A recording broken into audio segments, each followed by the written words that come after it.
سب سے تیز رفتار سواری کیا ہوتی ہے؟ گھوڑے، موٹر سائیکل، کارز، جہاز یا ایروپلین؟ لیکن آج سے 1400 سال قبل ایک ایسی بھی سواری موجود تھی جس کی رفتار بجلی کی مانند تھی۔ اس بجلی جیسی تیز رفتار سواری کا نام براق تھا۔ وہ سواری جس پر بیٹھ کر نبی صلی اللہ علیہ وسلم سفر معراج پر گئے۔ براق کی خصوصیات کیا تھی اور جب نبی اس پر سوار ہونے لگے تو وہ بے لگام کیوں ہو گیا؟ کیا براق کو ماڈرن سائنسی علوم سے ایکسپلین کرنا ممکن ہے؟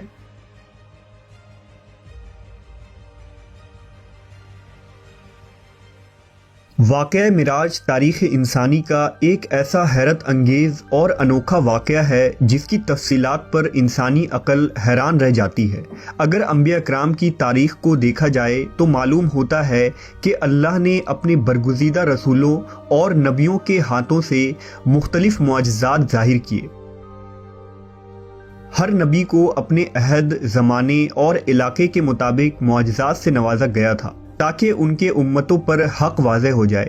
مثلا حضرت موسیٰ علیہ السلام کی امت چونکہ جادو میں کمال رکھتی تھی، اس لیے خالق کائنات نے بھی اپنے نبی کو جادو کے ان کمالات کا توڑ کرنے کے لیے معجزات عطا کیے۔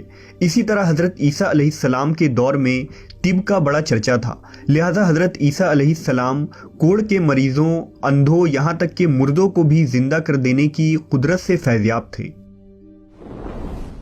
جب خاتم الانبیاء حضرت محمد صلی اللہ علیہ وسلم اس کائنات میں تشریف لائے تو اللہ کو معلوم تھا کہ امت محمدیہ چاند پر قدم رکھے گی اور ستاروں پر کمندیں ڈالیں گی، لہذا اللہ نے اپنے محبوب کو مکان و زمان یعنی ٹائم اینڈ اسپیس کے اصولوں اور وسعتوں سے نکل کر اپنے کرب کا اعزاز بخشا جس کا گمان بھی عقل انسانی میں نہیں آ سکتا تھا۔ تمام انبیاء کرام کے معجزات ایک طرف اور حضور کا معجزہ معراج ایک طرف، تمام معجزات مل کر بھی معجزہ معراج کے درجے کو نہیں پہنچ سکتے۔ واقعہ معراج ہجرت سے 1 یا 2 سال پہلے پیش آیا۔ اس وقت ہمارے پیارے نبی محمد صلی اللہ علیہ وسلم کی عمر مبارک 52 سال تھی اور یہ 27 رجب کے شب کا واقعہ تھا۔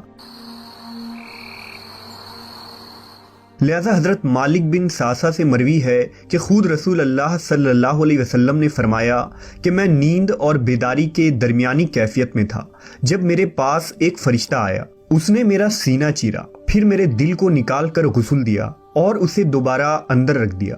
پھر ایک سواری لائی گئی جو خچر سے چھوٹی اور گوش دراز سے بڑی تھی، اس کا رنگ سفید تھا، اسے براق کہا جاتا تھا، پس مجھے اس پر سوار کرایا گیا۔ روایت ہے کہ حضور براق پر سوار ہو کر بیت المقدس پہنچے تو براق سے نیچے اترے اور اس کے لگام کو اس ستون کے ساتھ باندھ دیا جس کے ساتھ انبیاء کرام نے اپنے سواریوں کے لگام باندھے رکھے تھے۔ اس کے بعد نبی صلی اللہ علیہ وسلم مسجد اقصیٰ میں داخل ہو گئے۔ مسجد اقصیٰ میں حضرت آدم علیہ السلام سے لے کر حضرت عیسیٰ علیہ السلام تک پیدا ہونے والے تمام انبیاء کرام آپ کے منتظر تھے، لہذا حضور وہاں تشریف لائے اور تمام نبیوں کی امامت کی اور نماز ادا کی۔ نماز سے فارغ ہونے کے بعد آپ دوبارہ براق پر سوار ہو کر آسمانی سفر پر روانہ ہو گئے۔ حضور نے براق پر سوار ہو کر 7 آسمانوں کا سفر کیا جہاں کچھ انبیاء کرام سے آپ کی ملاقات بھی ہوئی۔ پھر حضرت جبرائیل امین نے آپ کو جنت و جہنم کے کچھ منظر دکھائے اور پھر آپ اس سفر میں کائنات کے آخری حد سے بھی باہر سدرۃ المنتہا تک پہنچے جہاں آپ اللہ سے ہم کلام ہوئے۔ امت محمدیہ کے لیے روزانہ 5 نمازیں فرض کی گئی، شرک کے سوا تمام گناہوں کی معافی کا امکان بتایا گیا اور سورہ بقرہ کی آخری 2 آیات آپ کو تعلیم فرمائی گئی۔ اس سفر کے واپسی پر حضور اپنے مکان پر کچھ اس حالت میں پہنچے کہ روایات کے مطابق ابھی آپ کے گھر کی کنڈی ہل رہی تھی اور آپ کے وضو کا پانی ابھی تک آپ کے جسم مبارک سے ٹپک رہا تھا۔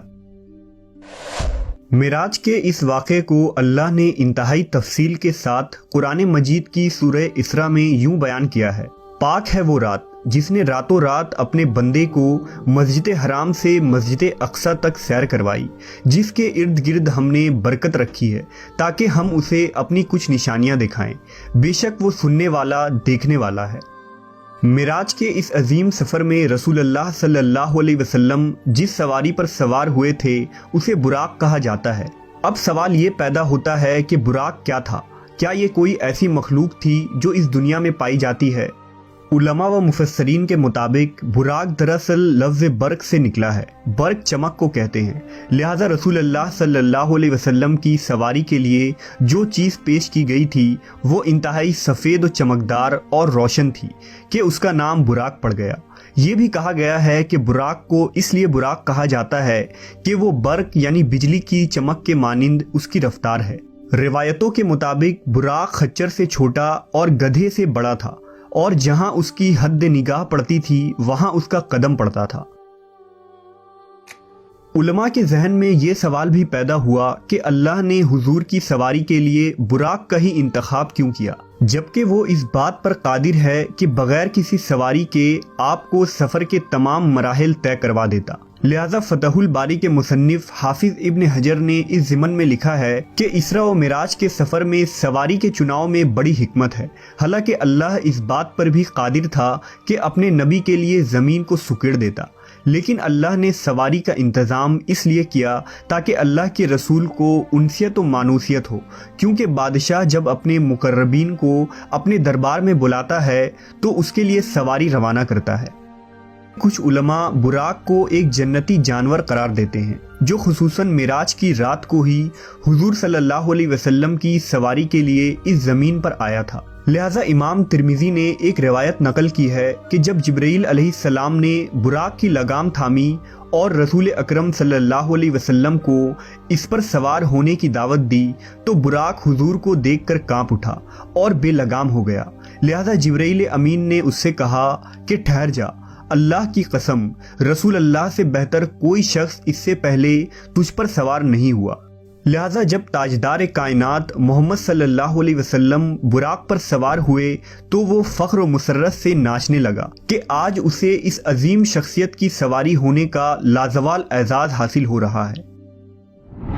بعض علماء نے یہ بھی لکھا ہے کہ براق کا چہرہ انسانی چہرے کی مانند ہے اور انسان کی طرح سننے اور سمجھنے کی صلاحیت بھی رکھتا ہے، لیکن قرون وسطیٰ یعنی خصوصاً بنو امیہ اور بنو عباس کے دور حکومت کے مسلمان فنکاروں، شاعروں اور مصوروں نے جس طرح براق کی تصویر کشی کی ہے اس کا کوئی ثبوت قرآن و سنت یا تاریخ کے کسی بھی کتاب میں موجود نہیں ہے۔ ان پینٹنگز میں عام طور پر براق کو ایک ایسے مافوق الفطری گھوڑے جیسا بنایا گیا ہے جس کے سر کی جگہ ایک عورت کا چہرہ دکھایا جاتا ہے۔ ایسی کوئی دلیل اسلامی روایات سے تو نہیں ملتی، البتہ دوسرے مذاہب اور قوموں میں اس طرح کی دیویوں کی خیالی تصویر ملتی ہے، اور ممکن ہو کہ اجمی مسلمانوں نے انہی تصویروں سے متاثر ہو کر انہیں براق پر چسپاں کر دیا ہو، جبکہ براق نر تھا یا مادہ اس کے متعلق بھی کوئی مستند شواہد موجود نہیں ہے۔ واقعہ معراج اللہ کا ایک معجزہ تھا۔ جس طرح سے ہر معجزے کو سمجھنا اور ثابت کرنا انسانی عقل کے لیے ممکن نہیں، اسی طرح سے معراج کے اس سفر کو سمجھنا انسانی ذہن کے لیے ناممکن ہے۔ لیکن جدید فزکس نے گزشتہ صدیوں میں ایسا نظریہ پیش کیا ہے جو قابل غور ہے۔ آئنسٹائن، جسے پچھلی صدی کا سب سے بڑا سائنٹسٹ مانا جاتا ہے، اس کی تھیوری آف ریلیٹیوٹی جدید فزکس کی بنیاد ہے۔ آئنسٹائن نے اس تھیوری میں بتایا ہے کہ اس کائنات میں ٹائم تمام مقامات اور لوگوں کے لیے اسٹیٹک نہیں بلکہ مختلف ہوتی ہے، اور یہ مقامات کے اعتبار سے بدل سکتی ہے۔ لہٰذا اگر کوئی شخص اس کائنات میں روشنی کی رفتار سے سفر کر پائے تو اس کے لیے ٹائم رک جائے گا۔ اس نے ایک مثال پیش کیا کہ اگر کوئی شخص ایک ایسے سواری میں سفر کر رہا ہو جس کی رفتار لائٹ کے برابر ہو تو اس کے لیے وقت تھم جائے گا، اور جب وہ شخص کئی سالوں بعد اس زمین پر واپس آئے گا تو یہاں کچھ ہی سیکنڈ گزرے ہوں گے۔ وقت کے اسی فرق کو فزکس میں ٹائم ڈائلیشن کہتے ہیں۔ اس سائنسی ٹرم کو سمجھنا سفر معراج اور براق کو سمجھنے کے لیے بہت ضروری ہے، کیونکہ براق کی رفتار بھی روشنی یعنی برق کے رفتار کے برابر تھی، اسی وجہ سے اس سواری کا نام براق تھا۔ لہٰذا آپ صلی اللہ علیہ وسلم جب اس رفتار سے سفر معراج کرنے کے بعد واپس تشریف لائے تو وقت بالکل نہیں گزرا تھا، اور آپ نے کئی سالوں کا سفر چند لمحوں میں ہی طے کر لیا تھا، جسے آج 21ویں صدی کی سائنس ٹائم ڈائلیشن کی شکل میں تسلیم کرتی ہے۔ لیکن آج بھی انسان اسپیس ٹیکنالوجی میں اتنا آگے نہیں بڑھا کہ ہر سوال کا جواب سائنس کی بنیادوں پر دے سکے۔ مثال کے طور پر اگر کوئی شخص لائٹ کے اسپیڈ سے ٹریول کرتا ہے تو اس کا جسم ماسلیس ہو جاتا ہے اور اسے انفائنائٹ انرجی کی ضرورت ہوتی ہے، جو بظاہر انسانوں کے لیے ناممکن ہے، لیکن اللہ کی ذات کے لیے نہیں، کیونکہ وہ ہر چیز پر قادر ہے۔ لہٰذا اس رات اللہ نے نبی صلی اللہ علیہ وسلم کے جسم مبارک کو اس سفر کے لیے وہ عظیم قوت بخشی تھی۔ واقعہ معراج حضور کا ایک دائمی معجزہ ہے جس کی حقانیت اور سچائی نئے نئے سائنسی انکشافات کے ساتھ واضح ہوتی جائے گی۔ جیسا کہ کسی شاعر نے کہا کہ پھیلائے ہوئے گوشۂ دامن تجسس، سائنس محمد کا پتہ پوچھ رہی ہے، صلی اللہ علیہ وسلم۔